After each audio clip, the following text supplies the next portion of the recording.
नमस्कार साथियों, स्वागत है आप लोगों का आपकी YouTube चैनल पर। जैसे कि आप लोगों को पता है कि हम आप लोगों के लिए डेली 30 है स्टैटिक जीके, उसके बाद 20 है आपके लिए हम जनरल अवेयरनेस के क्वेश्चन। आज हम फिर से आप लोगों के लिए जनरल अवेयरनेस के क्वेश्चन लेके आए हैं, जो कि आपके यूपी पेट में 10 नंबर पूछता है। कितना पूछता है? ये 10 नंबर पूछता है, जो कि बहुत ही ज़्यादा महत्वपूर्ण है। और उसके बाद आपके स्ट्रेटेजी के 30 नंबर तक पूछता है। तो आप लोगों को बस यही ध्यान रखना है, आप लोग का अपना सबसे ज़्यादा फोकस स्ट्रेटेजी के और उसके बाद जनरल अवेयरनेस में करना है। तो चलिए अब हम शुरू करते हैं। आज का पहला क्वेश्चन आपसे पूछ रहा है कि द पोस्ट अमेरिकन वर्ल्ड नामक पुस्तक के लेखक कौन है या कौन है? ऑप्शन है Karl Marx, Emile ज़ोला, Farid Zacharia और किरण देसाई। तो आपको उत्तर क्या हो जाएगा? आपका उत्तर हो जाएगा फरीद ज़कारिया। ऑप्शन आपका सी बिल्कुल सही हो, ऑप्शन सी आपका बिल्कुल सही हो जाएगा। देखिए, द पोस्ट अमेरिकन वर्ल्ड नामक पुस्तक के लेखक फरीद ज़कारिया है। उम्मीद करते हैं क्वेश्चन आपको पसंद आया होगा। तो चलिए शुरू, अब हमें चलते हैं अपने अगले क्वेश्चन को चलते हैं। देखिए, क्वेश्चन नंबर 2 आपसे कह रहा है कि इनमें से कौन सा लोक नृत्य हरियाणा राज्य से संबंधित नहीं है? आपके पास 4 ऑप्शन है। 4 ऑप्शन जैसे पहला है धमाल, दूसरा खोरिया, झूमर, जवारा। तो आपको ये बताना है इनमें से कौन सा हरियाणा राज्य से संबंधित नहीं है और क्या है? लोक नृत्य है। तो कौन सा नहीं संबंधित है? आपका ये ज्वारा। देखिए, जो ज्वारा लोक नृत्य आपका है कि उत्पत्ति मध्य प्रदेश के बुंदेलखंड क्षेत्र में हुई है। धमाल, खोरिया और झूमर आदि हरियाणा के लोक नृत्य हैं। ये तीन के तीनों कहाँ के हैं? हरियाणा के लोक नृत्य हैं। बाकी जो ज्वारा है मध्य प्रदेश का, अर्थात एमपी का। कहाँ का? एमपी का, मध्य प्रदेश का। आइए क्वेश्चन नंबर चलते हैं हम लोग 3 पर। क्वेश्चन नंबर 3 आपसे पूछ रहा है कि निम्न में से कौन सा उत्तर प्रदेश का शास्त्रीय नृत्य है? शास्त्रीय नृत्य पूछा है उत्तर प्रदेश का। तो कथकली, भांगड़ा, कथक, कुचिपुड़ी। तो आपका उत्तर क्या हो जाएगा? आपका उत्तर हो जाएगा कथक। ऑप्शन सी आपका बिल्कुल सही है, ऑप्शन सी बिल्कुल सही। उत्तर प्रदेश का शास्त्रीय नृत्य का क्या नाम है? कथक नाम है। देखिए, अब चलिए हम लोग चलते हैं अपने अगले क्वेश्चन की ओर। स्टैचू ऑफ यूनिटी किसके प्रति श्रद्धांजलि है, अर्थात किसके नाम से बनी हुई है? तो आपका उत्तर क्या हो जाएगा? सरदार वल्लभ भाई पटेल। ऑप्शन बी आपका बिल्कुल सही है। ये बिल्कुल सिंपल क्वेश्चन था, इसलिए इस पर बहुत ज़्यादा फोकस करने की जरूरत नहीं है। आइए क्वेश्चन नंबर 5 पर। दिसंबर 1984 में भोपाल गैस आपदा में निम्नलिखित में से किस गैस का रिसाव होता है? ये मोस्ट इंपोर्टेंट क्वेश्चन है। उस गैस का नाम बताना है। तो उस गैस का क्या नाम है? उस गैस का नाम है isocyanide. Methyl isocyanide. Option A आपका बिल्कुल सही हो जाएगा। ये जो घटना घटी, देखिए 1984 और कहाँ पर? मध्य प्रदेश में। कहाँ पर? मध्य प्रदेश में। तो देखिए 3 दिसंबर 1984 को हुई है भोपाल गैस त्रासदी में मिथाइल आइसोसाइनाइड का गैस का रिसाव हुआ था, जिससे बहुत ज़्यादा जान माल का नुकसान हो गया था। तो इस प्रकार से आपका उत्तर क्या हो जाएगा? Methyl isocyanide. ऑप्शन ए आपका बिल्कुल सही होगा। पहले भारतीय जिन्होंने ग्रैमी जीवन पर्यंत उपाधि प्राप्त किया, उनका नाम क्या है?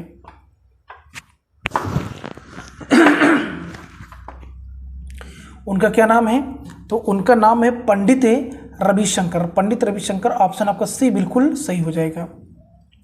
चलिए क्वेश्चन नंबर चलते हैं 7 पर। घूमर लोक नृत्य कहाँ का है? तो ये लोक नृत्य कहाँ का है घूमर? ये है राजस्थान का। ऑप्शन आपका बी बिल्कुल सही होगा। क्वेश्चन नंबर 8 देखिए, किस राज्य में ड्री त्योहार मनाया जाता है? कौन सा? ड्री त्योहार। देखिए क्या लिखा है? ड्री त्योहार मनाया जाता है। तो ये किस राज्य में मनाया जाता है? अरुणाचल प्रदेश में। अरुणाचल प्रदेश। ऑप्शन बी आपका बिल्कुल सही हो जाएगा। ये अंतर्राष्ट्रीय न्यायालय का मुख्यालय कहाँ पर स्थित है? अंतर्राष्ट्रीय मुख्यालय का जो न्यायालय है उसका मुख्यालय कहाँ पर है? तो ये कहाँ पर है?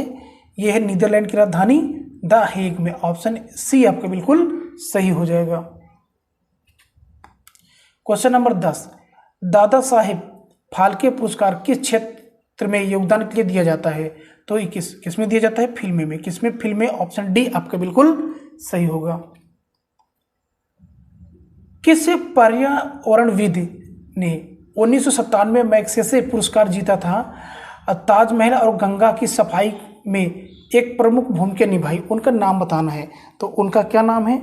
उनका नाम है महेश चंद्र मेहता। महेश चंद्र मेहता। ऑप्शन आपका डी बिल्कुल सही है। ये क्वेश्चन नंबर चलते हैं 12 पर। देखिए क्वेश्चन नंबर 12 कह रहा है ब्रिक्स का मुख्यालय कहाँ पर है?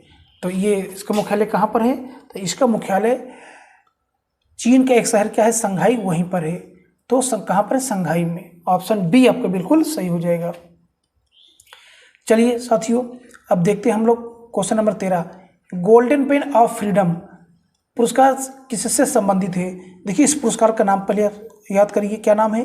Golden pain of freedom. तो ये पुरस्कार किससे संबंधित है? तो आपको बताना है। इसका उत्तर क्या हो जाएगा? तो ये पत्रकारिता, सिनेकला यानी सिनेमा, खेल संपादकी और साहित्य संपादकी, लेखन। तो आपका उत्तर क्या हो जाएगा? पत्रकारिता। ऑप्शन आपका ए बिल्कुल सही हो जाएगा। चलिए क्वेश्चन नंबर चलते हैं अब हम लोग 14 पे। देखिए 14 से क्या पूछा है?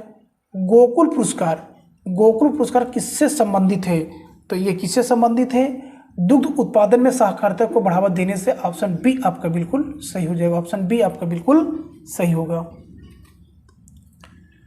वन्य जीव सप्ताह कब मनाया जाता है? वो आपको डेट के साथ महीने का नाम भी बताना है। तो ये कब मनाया जाता है? 2 से लेकर 8 अक्टूबर तक। ऑप्शन बी आपका बिल्कुल सही हो जाएगा। क्वेश्चन पहले समझिए, वन्य जीव सप्ताह कब मनाया जाता है? 2 से लेकर 8 अक्टूबर के बीच में मनाया जाता है। Question number 16।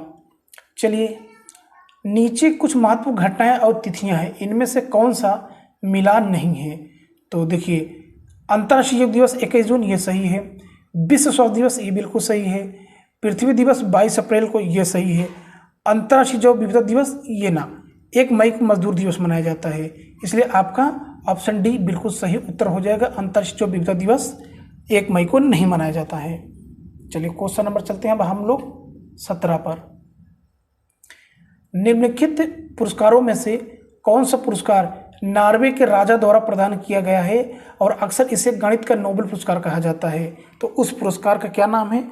उस पुरस्कार का नाम है Abel prize. Abel prize. Option B आपको बिल्कुल सही हो जाएगा, एबल प्राइज। Question number 18। देखिए क्वेश्चन नंबर 18 क्या कह रहा है? दूरदर्शन की स्थापना किस वर्ष की गई थी? आपको सन बताना है। थोड़ा सा यहाँ पर ऑप्शन में स्प्लिट हुआ है, ये और ये। तो दूरदर्शन की स्थापना किस वर्ष की गई थी? तो दूरदर्शन की स्थापना ये किया गया था 1959 में। 1959 में किया गया था। तो ये ऑप्शन कहाँ पर है? हाँ, ऑप्शन सी में है। इस प्रकार से आपका क्या हो जाएगा उत्तर? 1959, और ऑप्शन सी आपका बिल्कुल सही होगा। चलिए क्वेश्चन नंबर चलते हैं हम लोग 19 पर। देखिए 19 क्या आपसे कह रहा है कि जो ब्रह्मोस मिसाइल की सर्वोच्च सुपरसोनिक गति यानी मैक क्या है?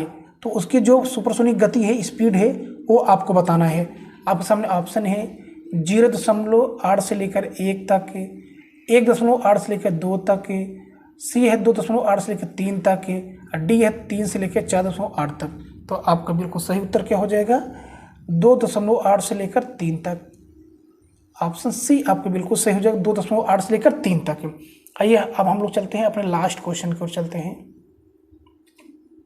देखिए फिर कह रहा है कि ब्रह्मोस नामक सुपरसोनिक क्रूज मिसाइल को विकसित करने के लिए भारत ने किस देश के साथ मिलकर काम किया है? उस देश का नाम बताना है।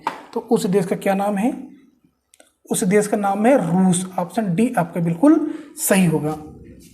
देखिए साथियों, फिर आज हमने आपको 20 क्वेश्चन करा दिए हैं। इस 20 में आपका कितना सही होता है आपको भी बताना है, क्योंकि बहुत ज़रूरी है। आपकी जो जीए होता है, जनरल अवेयरनेस होता है, ये 10 नंबर आपसे पूछा जाता है। तो आपसे उम्मीद यही है कि आप लोग चैनल को सब्सक्राइब कर लीजिए और वीडियो पसंद है तो वीडियो को लाइक कीजिए और शेयर कीजिए। तो इस 20 क्वेश्चन को आप बिल्कुल ध्यान से पढ़ के जाइएगा, क्योंकि अभी पेट का आपका 2 एग्ज़ाम डेट घोषित नहीं हुआ है। अब देखिए ये है आयोग कब कराता है परीक्षा, लेकिन है आप लोगों अपनी तैयारी में लगे रहिए क्योंकि एग्जाम की डेट कभी भी आ सकती है। तो चलिए अब इसी क्लास को हम क्या करते हैं और कहते हैं। जय हिंद।